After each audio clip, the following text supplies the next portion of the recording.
Oke, selamat siang Pak Ramadan. Selamat siang, Pak. Ya, kita ada di mana nih Pak ceritanya? Ini di Sarangan, Kelurahan Sarangan, Kecamatan Pausan. Oke, bisa diceritakan UPTD apa Pak ini Pak? Nah, ini UPTD produksi benih TPHP Kabupaten Magetan. Oke, produksi apa Pak yang di sini Pak? Kentang yang utama yang kita fokuskan. Oke, luasan lahan yang kebun bibit ini berapa hektar Pak? 1,5 hektar. Oke, siap. Sekarang dengan Bapak Jamawi. Pak Jamawi, Ya. Pak Jamawi, bisa diceritakan teknisnya dari kultur jaringan ya, yang spesial di sini ya? Ini dari subkultur. Subkultur. Kita mau produksi benih dasar untuk kentang. Oke, bisa diceritakan prosesnya dari awal sampai terus bisa ditanam oleh petani itu gimana Pak? Yang pertama kita persediaan bibitnya. Bibit kalau untuk produksi benih dasar itu dari kultur jaringan, dari planlet yang masih berada dalam botol. Kemudian kita menggunakan media steril.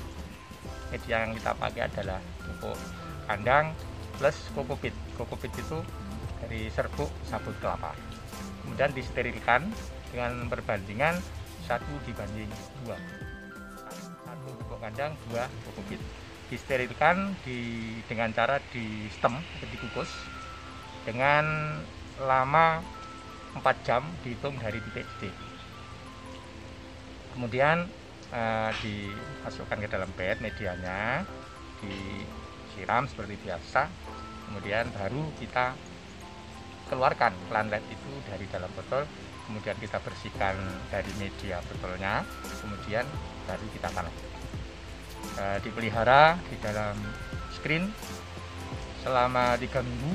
Kalau sudah tumbuh tunas baru yang panjangnya kira-kira bisa mencapai 7-10 cm, baru dipotong, kemudian ditanam di bed yang lain dengan media yang sama.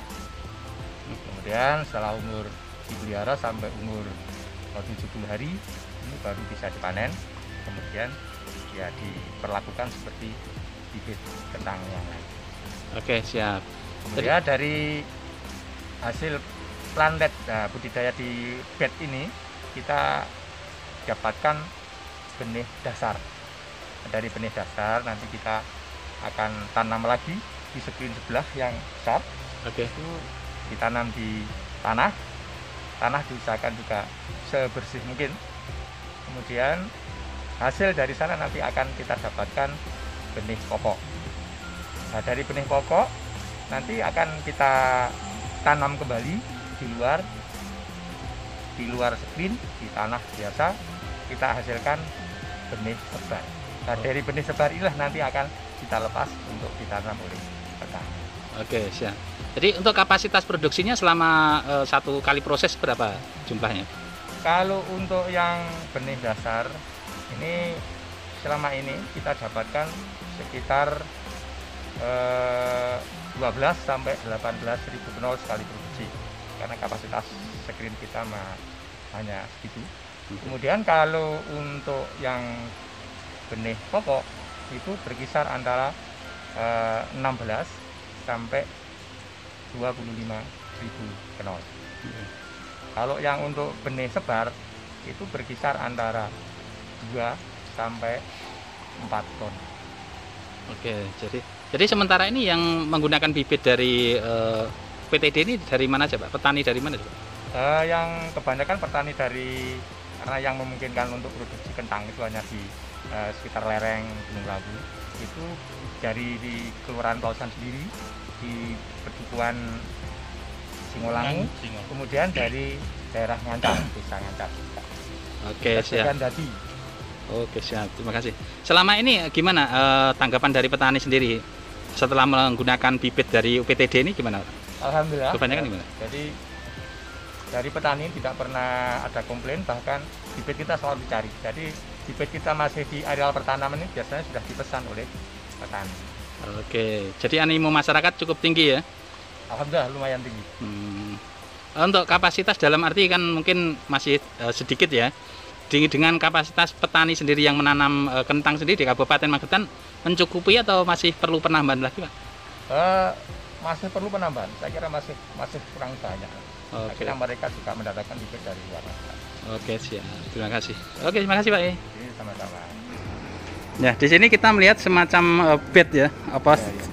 Ini bisa diceritakan ini apa, Pak? Fungsinya, Pak? Ini untuk menanam hasil stek dari bed yang sebelah sana tadi. Oke. Tadi di stek, ditanam di sini karena di sana tidak mencukupi tempat. Oke, siap. Jadi memang tidak boleh bersentuhan langsung dengan tanah ya? Tidak boleh kalau untuk bed dasar tidak. Makanya medianya harus steril karena nanti kalau dari tanah kan sudah beda lagi. Oke, jadi steril ini bisa kita lihat ada di dalam greenhouse ya? Iya, iya. Ya. Oke, siap. Nah, di sana bisa diceritakan apa, Pak? Yang di dalam itu, Pak? Yang di sini. Oke. Airnya itu di sini kan Oke. Oke, Bapak, kita ada di lahan di dalam greenhouse. Bisa diceritakan ini apa, Pak? Ini kita ingin produksi benih pokok. Bahan tanamnya dari produksi di tanah. Ya. Hasil benih dasar nanti akan kita bawa ke sini. Langsung dalam tanah tapi masih di dalam greenhouse. Nah, kita nanti pokok. Ini benih pokok ya? Ya, ini benih pokok. Nah, ini benih pokok. Terus ada lagi yang teknologi yang baru nih. Kita mungkin di Magetan jarang. Namanya, boleh ceritakan itu, Pak? Selang-selang hitam terus itu apa, Pak? Ini kita mencoba untuk pakai drip irigasi. Oh, ya. Drip irigasi. Ya.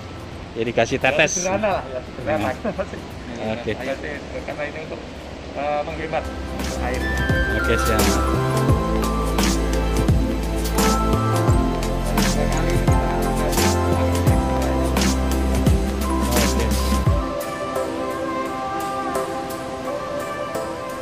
Benih yang jadi, kalau yang besar-besar kan tidak bisa dipakai untuk benih.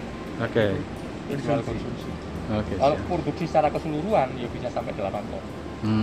Kita sekali tanam, kita 2 kali dalam 1 tahun. Oke, siap. Karena lahan kita memang ya terbatas. Ya.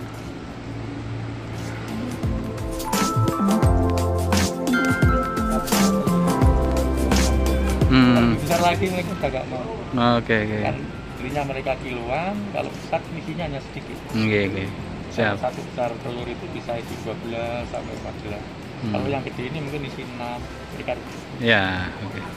Jadi secara ekonomis bibit yang besar itu tidak kurang ekonomis. Ya, kurang ekonomis. Nggak babar kan? Nggak babar, ya siap. Rasanya petani itu nggak babar. Geng. Makanya kalau sudah gede ya sudah kita lepas konsumsi. Oke, siap. Ini namanya tadi benih sebar. Hasil dari sini benih pokok. Oh. Ya produksi ini produksi benih pokok. Oh, produksi benih pokok. Ya. Habis dari benih pokok ke benih sebar. Oke. Letaknya di luar. Yang di luar area greenhouse ya. Luar. Oke, siap.